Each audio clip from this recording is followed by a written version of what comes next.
My name's Guy Kestevan. I've been a professional bike and kit tester for over 27 years, and this is TRP's Evo 12 transmission. So, I'm going to get it out of the boxes, talk you through the details, comparative specs compared to SRAM and Shimano, and then get ready to fit it to my specialised Epic Evo trail long-termer. So, Tektro Racing products are the top end of the Tektro bike company, kind of like Lexus are to Toyota or S-Works are to Specialized. And they came to, prominence, Tektro, through, their brakes, really affordable, really good brakes. And then they made some proper top-end downhill brakes.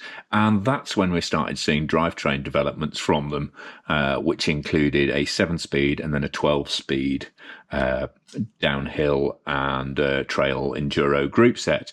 But until they introduced this full Evo 12, they didn't have a chain set option. So you're now getting a complete set of gearing from these guys.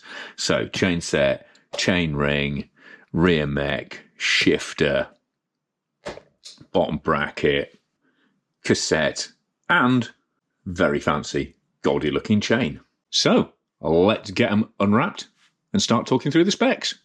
So as I say, the big difference with this new Evo 12 is that it's a complete group set, which means you get cranks. You get carbon or alloy versions.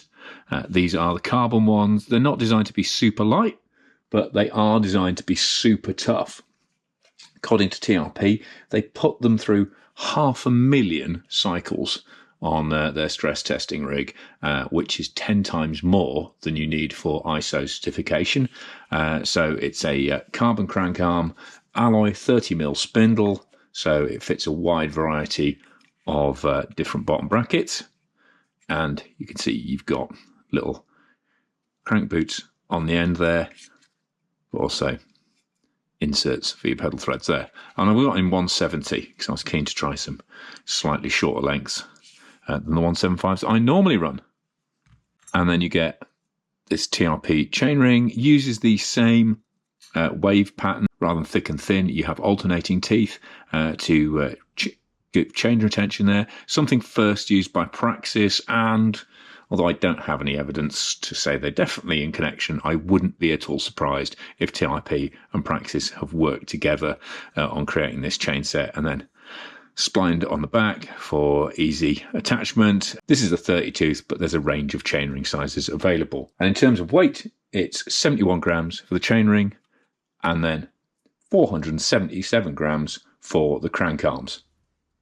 So you're getting a 548 gram combo there. Like I say, not super light, but hopefully very tough and durable and suitable for all types of riding. As we've already mentioned, the 30mm BB, TRP produced their own bearing there. So that's what I'll give a run first, obviously. By preference, I'd be running an enduro bearings bottom bracket, but let's see how this original setup holds up. Chain is, as you can see, gold anodized. This, as I say, I've got the bling gold setup here, but it also comes in a silver black format as well. So you've got their own 12-speed chain with these gold and black links. But if you look up close, you can actually see it says KMC on the links. You probably can't pick it up on the camera, but yeah, this is a KMC 12-speed chain. So a really, really good quality chain from the most reputable chain manufacturer out in the Far East. Then you've got this 12-speed cassette here. It's a 1052 and it only comes in a microspline version, so that fits the latest Shimano style hubs. But because those 10 first cogs are machined from one single steel block, and then the outer two rings are machined from one big piece of alloy, it's actually a very light setup. And you can see it's bolted on the back there, so those two bigger rings are easily replaceable if you find the alloys wearing relatively quick. So that comes in at 378 grams. So now you're getting to the clicky, shifty end of things. 12-speed shifter pod, and you can see underneath it's adjustable for sweep angle, and this little button here, it's really clever. You can actually switch it between multi-shift, 5 shifts at a time, in single shift, and double push. There's no pull actuation on this, and fits onto a standard matchmaker setup. And also, I mean, it's quite a bulky design, but I kind of quite like the sort of cubist element of it. And this is deliberately designed so that the cable comes out closer to the bar. So quite like SRAM's stealth brakes in that respect. It just keeps everything a bit more up close to the cockpit, so it doesn't, reduces the amount of cable dangling out the front of your bike. And then you've got the rear mech, which again, proper top of the line materials on it. So you've got composite outer cage, aluminium inner cage, and obviously, it looks quite like a SRAM derailleur. You've even got the little pulley wheel on the back there for the cable, and that actually looks more open. That looks like it's going to be easier to thread the cable through. But you've also got kind of a dual stage clutch on this. You've got standard clutch up there to stop the chain bouncing around so much. And then you've got like an auxiliary clutch on it here. So they call the Hall lock, named after John Hall, who is Aaron Gwynn's mechanic. And that kind of just adds extra clutchness, basically.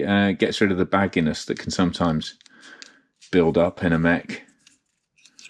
Maybe it works like that. I haven't quite worked out how this works yet. I'll need to get it on the bike, really, to find out exactly what's going on here. Because obviously some kind of lever there, and then a lever there. Anyway, we'll find out what it's like on the bike when I get it built up. And also, you'll see it's a very short parallelogram compared to a normal mech. And it's actually horizontal as well. So the mech is tracking pretty much flat across the cassette rather than trapezoidally down like that. So yeah, I mean, again, all designed to make the shifting a little bit more accurate and a bit more tight in feel.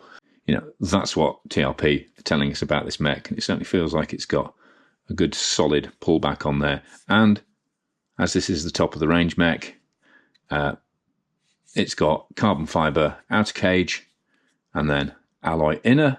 And you can see it's just a conventional fit onto the bike. It's not UDH hanger. And the clutch is fully rebuildable and adjustable for retention tension as well. Though it's worth noting that this mech and the shifter run their own cable pull ratio, so you can't run Shimano or SRAM with this Evo 12 rear mech. So, onto the pricing, and interestingly, while TRP are best known for their budget brakes, they're certainly not trying to buy their way into the transmission market with super affordable prices. Starting with the cranks, 350 quid, but then you've got to add a 75 quid chainring. Cassette, 400 quid, so, that's right up there with other top-end stuff. I think it's actually more expensive than a Garbaruk, the aftermarket cassettes. Rear mech, 240 quid. Evo shifter, 100 quid. And then the chain, 73 quid. Actually, that's pretty good value. That's good that, that's up there with Shimano for chain value on that compared to the SRAM ones. But it is a conventional chain, there's no flat top technology or anything on there. And in terms of weights, like I said, already done the cranks, 548 as the combo, cassette, 378, shifter, 133 grams, rear mech, 301 grams, and the chain, 273 grams. So by my maths, that gives you an overall cost of £1,238 for this group set, and an overall weight of 1633. So how does that compare to SRAM and Shimano? Well, compared to GX Eagle T-Type, which I'd put as the sweet spot of that new T-Type wireless transmission from SRAM, it's significantly lighter, as you might expect, almost 400 grams lighter. GX Eagle T-Type is 2,020 grams, but it's actually more expensive than SRAM's wireless grip. I mean, to be fair, this does have a carbon chainset rather than an alloy chainset, and it is the top of the range group. I mean, obviously, if you're comparing it to XXSL, that's a far more expensive group set, but you're only paying $1180 for the GX group set compared to that $1238 for the TRP. And then moving on to the Shimano comparison, because XTR has been out for so long now and there's still no signs of the latest XTR coming through. There's rumours it might even be 13 speed and wireless, but it's been out over 5 years now, has XTR. So the most kind of relevant group set in terms of comparison that everyone's still using is XT, which is far cheaper, less than half the price at 529 quid. And interestingly, it's only 200 grams heavier as well. And again, a lot of that probably comes from the fact that you're getting a carbon chain set with the TRP, whereas XT is obviously an alloy chain set. So there you go. There's a quick talk through and introduction to the various pieces of this TRP Evo 12 group set. Like I say, it's interesting that they've gone in at the top end. They're not coming in from some more affordable price range, like so Microshift or Sunrace are. You know, this is a proper top end competition group set, and it will be really interesting to see how it compares to wireless and cable benchmarks on the trail. So that's what's going to happen next. I'm going to fit it onto my Epic Evo, like I say.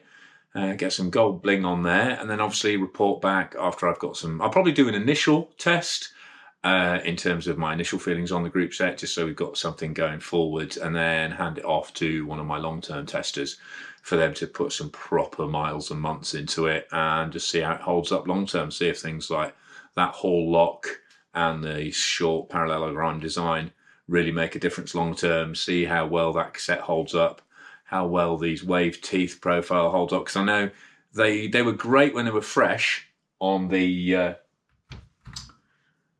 practice bikes I've used, but they tend to wear pretty quick, and when they do, they tend to hang onto the chain, get a bit of chain suck on there more quickly than we did with an alternate teeth profile. So massive thanks to TRP for sending the kit in. It's certainly great to have another option for transmission besides the two big S brands. Thanks very much to my industry sponsors who will be listed at the end. And if you could think of them when you're shopping and support them in the same way they support me, that'd be grand. Thanks very much to my Patreon subscribers who pledge on a monthly basis, and they get early, exclusive and ad-free edits as a thank you. So if you really like what I'm doing with the channel, then please consider supporting me on Patreon. It only costs a small amount a month to you, but it makes a massive difference for the sustainability of the channel for me. But if you could click the notifications, subscribe if you haven't already, give this video a thumbs up if you've enjoyed it, and tell your mates about the channel. That is a fantastic way for it to grow anyway. But for now, I've been Guy Kestevan on Guy Kes TV, introducing the new TRP Evo 12 transmission before I get it on the trail and ride it.